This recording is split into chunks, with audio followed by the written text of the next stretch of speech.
ఇప్పటిదాకా జోరానలేం జాడలేవు గాని మునుం పెట్టి ఓ 2-3 డల్లులు దంచన అంటేనా ప్రాజెక్టులు దెబ్బకు నిండుతాయి. గేట్లెత్తి నీళ్లు కిందికి ఇడుస్తారు. ఇప్పటికే మీది బాజు పడుతున్న ఆనలకు నదులు ప్రాజెక్టులు నిండుతున్నాయి. సుత జోరానలు పడితే వాగులు షెర్లు కుంటలు మత్తెడు దుంకుతుంటాయి. ఆడాడ రాస్తాలే బంద్ అవుతుంటాయి. ఇక ఏజెన్సీ ఏరియాలనైతే నెరి. ఇంతకు ముచ్చటేందంటే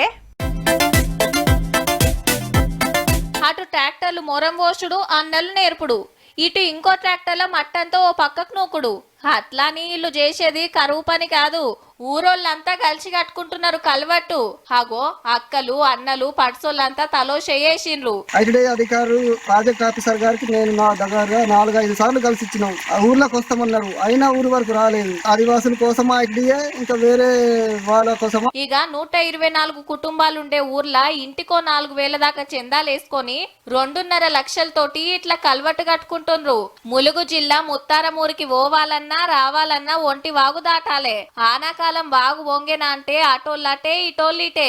పక్కూరికి పోవాలంటే 5 కిలోమీటర్లు. ఉన్న తొవ్వ ఇదొక్కటే. ఇదే వర్షాకాలంలో నిరుగాక ముందటేడు ఒక మనిషి కూడా ఇదే వాగు చచ్చిపోయిండు.